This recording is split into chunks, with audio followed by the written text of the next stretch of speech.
Welcome to Charter California Edition. My name is Brad Pomerance. Over this half hour, we will be speaking with two leaders from the Los Angeles County School Trustees Association, the school boards in Los Angeles County. First, we'll start with Scott Svonkin. He is the outgoing. He has finished his term as president. He is now secretary-treasurer. When we come back, we'll be speaking with Micah, who's the new president. And sir, I thank you for joining us. You recently won an election to the Los Angeles Community College District. Did I get that right? That's correct. So how is it that you were president of the Los Angeles County School Trustees Association if you just joined the college board? Well, a year ago I got elected to the LA Community College Board, and that was a phenomenal experience, and it was a dream, a lifelong dream. But 4 years earlier I ran for and won the San Gabriel Unified School Board seat, which got me involved in regional education advocacy. So that's how you became a senior officer in this organization. That's exactly. So tell me about the organization that you once led, you're now secretary-treasurer, and Micah is now leading. Well, LACSTA, the LA County School Trustees Association, is a group that advocates for education. It is made up of every school board member and elected community college board member in LA County. And our job is, as the board, is to educate school board members and advocate on behalf of students. Okay, let's talk about the community college district specifically. We'll talk to Micah about some K-12 issues since he's at a unified school district in Compton. Right. I think it's fair to say that these are some of the most difficult times for community colleges that California has ever seen. Let's talk about the cost to go to community colleges. Last year it was $26 a unit, Right. Then it went to $36 a unit. This summer it's $46 a unit. The numbers are soaring. How is that impacting students? What are you seeing, sir? Well, the community college system, like the UCs and CSUs, are experiencing record increases, and it's frustrating because as a college board member, the legislature sets the tuition. And let's be clear on that, because that is unlike CSU and UC. Right. They can set their own rates. Right. Community colleges cannot. No, the California legislature sets our rates for our fees, and we just manage the budgets and the policies of the campuses. So it's frustrating. Why is that? Is that just a quirk of legislation? It's state law. State law determines who sets the fees, and for us, it's the legislature. Is that something to look at? I think local control is something that's important. We have managed to maintain a surplus of about 14%, a reserve. So in these difficult times when government agencies are going bankrupt, I'm very proud as chairman of the Finance and Audit Committee for LACCD that we have a 12% reserve. So we're ready for difficult times. I want to ask you, though, about the fees. As I said, $46 a unit, which is the highest it's ever been in California. But here's a perverse challenge. Even though we've seen the steepest spike in the nation for community colleges, we are 50th out of 50 in terms of the cost for community colleges. We are a bargain compared to the other 49 states. And so for many advocates of community colleges, they are very concerned that when you're 50th out of 50 in terms of cost, it's a perfect place to raise rates. Yeah. The challenge is that community colleges are the great equalizer. I was a high school dropout, and Pasadena City College turned my life around. I went back to school. I got my AA, essentially I qualified for my AA. I didn't actually receive it. And then I went to Cal State University Northridge, got my bachelor's degree, and then went into the workforce. Today, I work for Sheriff Lee Baca, and so it's the great equalizer. Every dollar that costs go up, it affects the lowest income students. Most of the students that go to Los Angeles community colleges are from working class families. Right. But look, we're convinced. I mean, I think the viewers, the voters understand that. But when the cost to attend a community college in California is 50th out of 50 in the nation, you got a target on your back, sir. Right. I mean, you don't even set your fees, like you said. Right. So how do you, even though it's the great equalizer, convince the legislature not to increase fees further? It seems as if you're really in a tough place. We are, but I think that the case is easy to make. If every dollar it goes up, we lose students. And so with the increases being almost 40% over the last 3 years, we've lost hundreds and thousands of seats, which affects the economy. It affects people's ability to get jobs. It affects people's ability to get into the CSU and UC system. And so while we're an affordable option, we're becoming less affordable, and it's making it harder and harder for working class families to have their children and themselves go back to school. California has 112 community colleges. Right. As you know, there's an accrediting board that reviews the colleges to make Right. sure they are operating efficiently and adequately. As you may know, there are now 3 community colleges that are on show cause. And the most recent to go on show cause really rocked the establishment. Right. Show cause essentially means the accrediting board is telling them, you got to show cause why you should continue to be accredited. Cuesta College is at the end of that process in San Luis Obispo. The College of Humboldt is going through that process. The largest community college in our great state in San Francisco is now on show cause. Right. 90,000 students at that college. Sir, it is nothing short of stunning that that institution is on show cause. If that institution could go on show cause, why could Pierce Valley? I mean, anyone could if you think about it. Yeah, I think that we're very focused at the LA community colleges on making sure that our students get through the system. And San Francisco is a risk, but the LA community colleges, we've been well run, we have a strong reserve, and the accrediting institution, they look at how well you run the organization. We are strong and we are stable. And so I would be surprised if we'd ever experience that. Now, can I tell you after only being there a year that it won't happen? I can't, but I can tell you that community colleges turn people's lives around. At Pierce, at Valley, at Mission in the north, at West LA and Southwest in the south, at East LA, people's lives are being changed every day. I got to speak at graduation at Harbor College, and I heard a mother of 6 talk about how community college helped her go from poverty to the workforce. Those kinds of stories happen every day at LACCD and at every campus across the state. So community colleges, while you can always do better, and that accreditation process is supposed to be a collaborative process where you look at yourself and figure out a way to do better. And at LACCD, every week, every month, we're looking at how can we do better for the students in Los Angeles. We also know that community colleges in California are looking to do better by their students. Right. And one way they're looking to do that is through a reform package that was passed, I believe, in January. It's gone to the legislature, 22 reforms. One of the reforms I want to talk about, in some ways it makes sense, but there are some ramifications, and that is giving top priority to students who are looking to get their associates, those that are looking to transfer to 4-year institutions, those that are looking for career training, those that are looking for remedial education. Great, but what about our parents who want to go take ceramics? Right. What about the mom whose kids are now in a kindergarten and is trying to figure out, maybe I should get it really excludes a population that's benefited from community colleges. What's your sense? Well, I think the solution is not to do away with those courses, but if it's my parents or your parents, I think we should charge them what it costs. Because there's no reason to cut ceramics, but if it's not for transfer or for career training, then we might as well charge the full value. LA community colleges and every community college, as you said, is a bargain. It's the best deal in California and it's the best deal in the country. And so in order to keep that opportunity for your future, we need to charge for classes that are not going towards either graduation or towards a career. So will that happen? We're going to have to look at it. Once the state legislature passes the reforms, we'll have to implement them. And I don't think it's a bad thing. I think it's unfortunate, though, because community colleges were a great place for people to go if they wanted to learn something new. And lifelong learning should continue. And I think as a society, we should value that.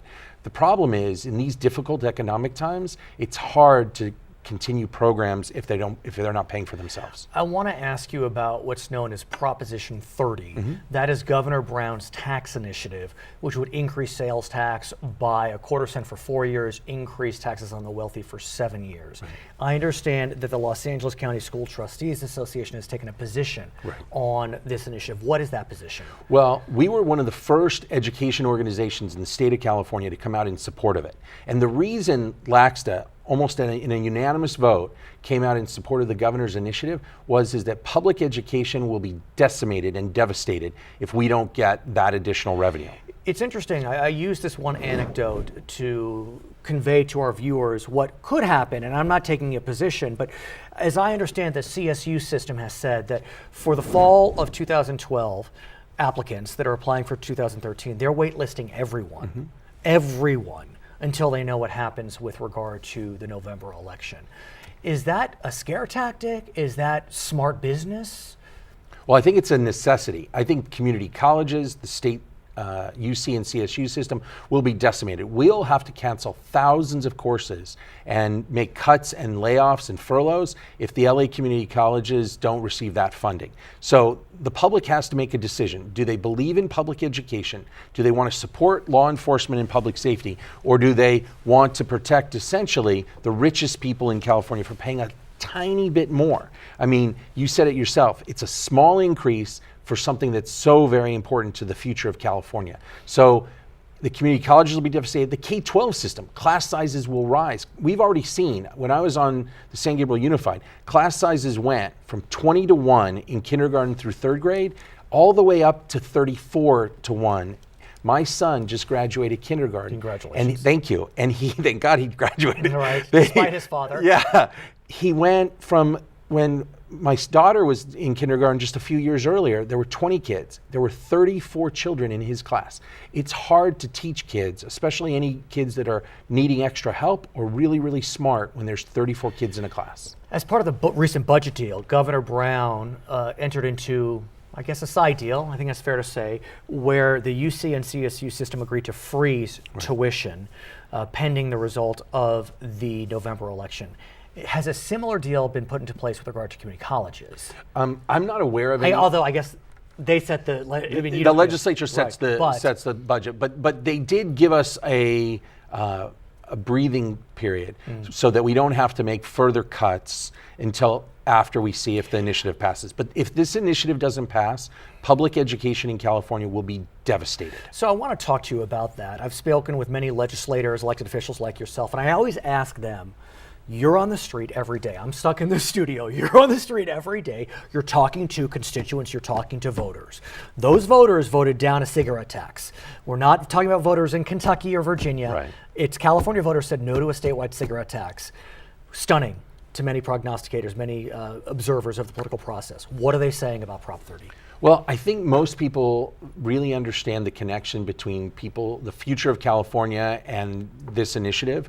And so the people I talk to in Los Angeles say, I'm willing to pay a little bit more if it helps public education. You are elected countywide? Almost countywide. It's not by district. No. So I think it's fair to say that for Prop 30 to pass, it needs to run up big margins in LA County. Yeah. In Los Angeles, San Francisco, San Diego, it has to win big because in more conservative areas, people will vote against it because it's an increase in taxes. But it's an increase in taxes on the wealthiest people. Well, sales tax impacts everyone. It does, but it impacts the wealthy more than it does you and I. Arguably, yeah, because if you're buying more, you're paying Correct. more sales tax.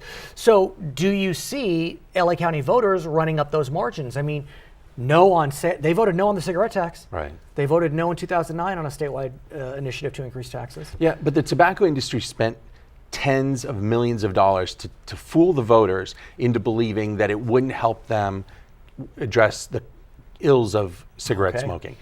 It's going to be hard. Who's going to sit there and say that public education isn't important, that public safety Howard isn't Jarvis. important? Well, yeah, but that's a very small group. In LA County, over 60% of the voters are people that believe in public education. And I think even the conservatives, by the way, I have lots of friends that are Republicans, and I think even the Republicans understand the importance. His name is Scott Svonkin. When we come back, we'll be speaking with Micah Lee, the current president of the Los Angeles County School Trustees Association. I'm Brad Pomerance. We'll be right back.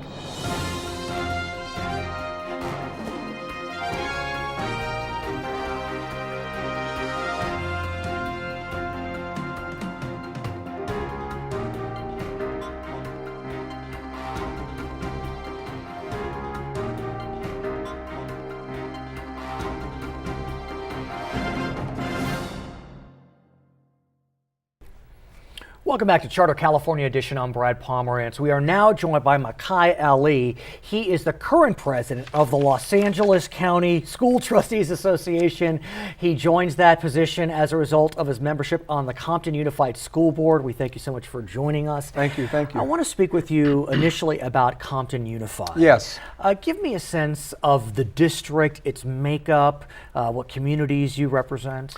So the Compton Unified School District is a very diverse district representing 100% of the city of Compton, Willowbrook, East and West, Rancho Dominguez, and Northern Carson, the northern portion of Carson, including Cal State University, Dominguez Hills. Which is a wonderful place. I went to a soccer game there recently. Yes. I must ask you though, what brings you to Compton Unified? I mean, handsome guy, you could be doing something else. What brought you to elected office? Lifelong resident of the city of Compton. Graduate? Product Compton Unified? Product of the schools, my mom, my relatives. And so it's always been a special place, and I believe that children deserve a fundamental right to a quality education. And my addition to the school board has done nothing but add to that. The district has benefited from 4 California distinguished schools since I've arrived. In spite of you. In spite of. And because and of. because of. And I believe that the leadership that I've brought to the table as it relates to being fiscally prudent has helped the district charter through this very tenacious time. I digress for a moment. As we speak today, we know that the city of Compton is facing some serious financial difficulties. As we speak today, there are rumors that it may join San Bernardino, Stockton, and Mammoth Lakes into bankruptcy. Would that impact Compton Unified, or are you a completely separate body that has no relationship formally, fiscally with the city? The school district is a separate governmental entity with its own 7-member board. It would impact the school districts because of the infrastructure, streets, trees, I see. Lighting, landscaping, public safety. But it wouldn't throw you into a fiscal crisis. It would not throw the district in a fiscal crisis. So how does a nice young man like yourself become the president, mind you, of the Los Angeles County School Trustees Association, of which Scott Svonkin, we just spoke with him, had been? Working very diligently with this board, and the leadership of the board chose to allow me an opportunity to serve as the leader of the organization. I've been a member since my election to the school board in Compton, and I've worked my way up through member of the board of directors. I've served in the capacity of secretary treasurer, vice president, and now the president. And what's interesting about the Trustees Association is you represent members that may be part of K-8 districts, K-12 districts, and community college districts. Yes. So obviously similar interests, but different in some ways, especially community colleges versus K-12. Well, yes, but see, in California, you have to remember Prop 98. So community colleges in K through 12, K-8, all eat from the same trough, which is Prop 98. So ostensibly, you have a K through 14 system. You do, within yes. this state. Let's talk about the K-12, K-14 system. You know as well as anyone that public education, K-12, K-14, has really taken it on the chin, let's say fiscally, Yes. as a result of the state budget crisis. Talk to us as a member of a larger school board how that has manifested. What does that mean? What has that meant for the students of Compton Unified, for the students of Los Angeles County's school districts? What it means is that students will indeed be impacted adversely. But talk me with how they have been impacted. How they have been: loss of staff, increased class size, you lose cafeteria personnel, you lose noon duty aides, you lose individuals who are very important to the overall efficacy of the delivery of public instruction. But how do you solve that? You solve that by being very creative and very innovative, which is what we're doing in Compton under my continuous push. Watchful eye. Well, we've actually asked for numerous audits to enhance efficiencies, one within special education. Big area where there could potentially be savings. It's interesting though. I've interviewed several people who work in Compton, both public and private. And if you have not been there or not spoken to the people, there's a tremendous civic pride in Compton. Absolutely. It's one I never knew existed until I Yes. started speaking with, and people who've lived in Compton, they go back to Compton.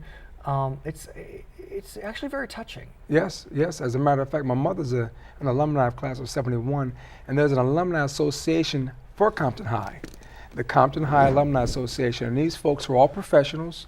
Some are judges, lawyers, and others who've contributed so much of their own money and time to high school students by way of scholarship, by way of mentoring.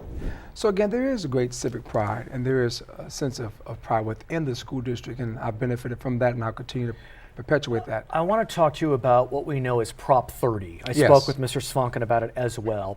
And just to remind our audience, Prop 30 is the initiative proposed by Governor Brown that would increase sales tax by 1/4 cent for 4 years, increase taxes on the wealthy for 7 years. Mr. Svonkin mentioned to us that the Los Angeles County School Trustees Association has taken a formal position of yes. Yes. Talk to me about why you are part of this organization that has taken this strong position in favor of Governor Brown's initiative. Well, very interesting. Scott was very instrumental in bringing that motion to the floor. And as a matter of fact, the Compton Unified School District Board of Trustees recently voted unanimously to support the governor's initiative as well. It's extremely important. Now, most individuals do not want to see an increase in vehicle registration fees. They don't want to see an increase in sales tax. However, we have to provide public education, and we have to support the initiative because it is the right thing to do for a civilized nation. Well, let me ask you though, and I mentioned this to Scott, when you look at the landscape of California over the last 10 years, let's say, in 2004, the state passed a statewide tax initiative Right. on itself. In 2009, it voted overwhelmingly against a statewide tax initiative. In 2012, a couple months back, the state voted no on a cigarette tax. I mean, the trend has not been positive as it relates to passing statewide tax initiatives. Voters seem to be willing to tax themselves locally when it comes to bonds.